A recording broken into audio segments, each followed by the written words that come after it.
EQing drums can be a very rewarding process. You do need to keep in mind that mic placement is critical. If you don't place your mics right on the drums, you'll never get a good sound using EQ. So let's dive in. We'll start at the kick drum and work our way down.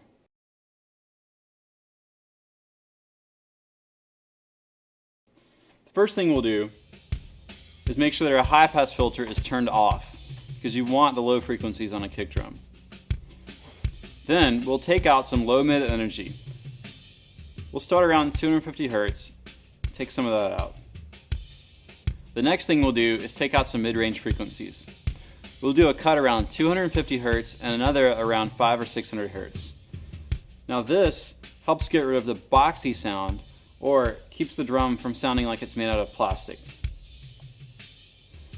Now that we've got rid of those unwanted frequencies, we'll add some low frequencies.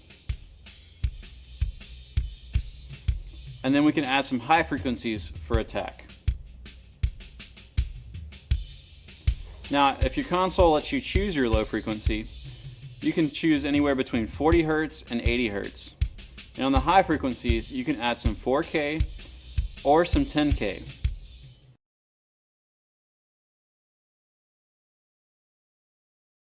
Now, let's move on to the snare. Snare drums come in a lot of different shapes and sizes, and all have their own unique sound. The first thing we'll do is turn on the high pass filter. This gets rid of any unwanted low frequencies. We'll play with a few different frequencies and let you hear what they sound like here, and you can decide what you want your snare to sound like. Low mid frequencies in a snare drum can be a very good thing. You might not think that initially, but they add a lot of warmth and body to the snare and keep it from sounding too thin and too painful. So I'll add some 250 Hertz and let you hear that. And then if I take it away, you'll hear how thin the drum sounds. So now I'll go back to 0. And I'm going to add just a little bit of that. Now, you can also add some 3 or 4K if you want more attack or more cut through the mix. Now, you have to be careful because this frequency can also be very painful, so too much of it is a very bad thing. As you hear, it definitely cuts more. Now, if I take this away, the drum sounds very dull and very dark, and would be very hard to pick out in the mix. So we'll go back and add just a little bit. Now you can also add some high frequencies around 10K. This adds air to the drum. You may also notice that you hear the cymbals more, so you have to be careful and not add too much. Now every drum's different, so any combination of these boosts and cuts might be helpful for you.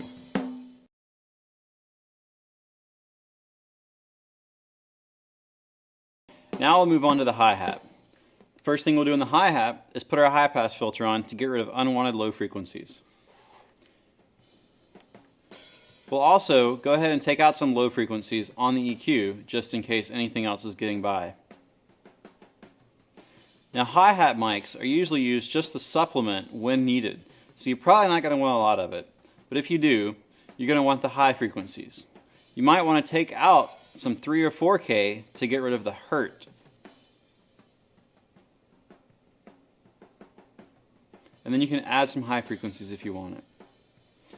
If your hi-hat mic sounds muddy, you can take out some low-mid frequencies. If your hi-hat mic sounds muddy, you can take out some mid-range frequencies. So that's hi-hat, pretty simple. Now we'll move on to toms.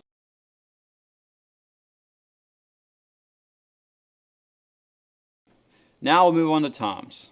Toms are similar to kick drum in how you EQ them. First thing we'll do is take out some low mid energy. We'll take out somewhere around 250 Hertz, and then we'll also take out somewhere around 500 or 600 Hertz.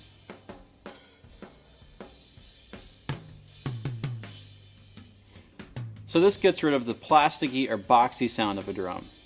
Now you can add some low frequencies if you need to, and then we'll add some high frequencies too. This adds attack to the drum.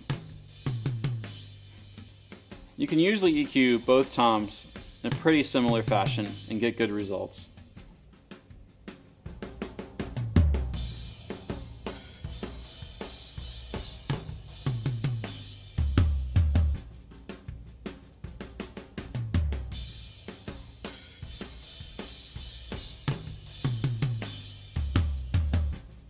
So that's toms. Now we'll move on to overheads.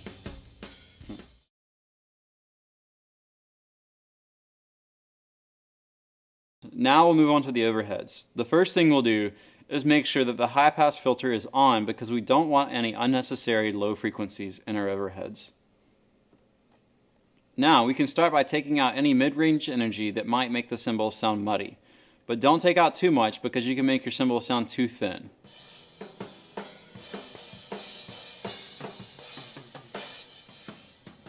Now if your cymbals are piercing or painful to listen to, you can try taking out some 3 or 4K. This makes the cymbals more pleasant and allows you to push them louder without being painful.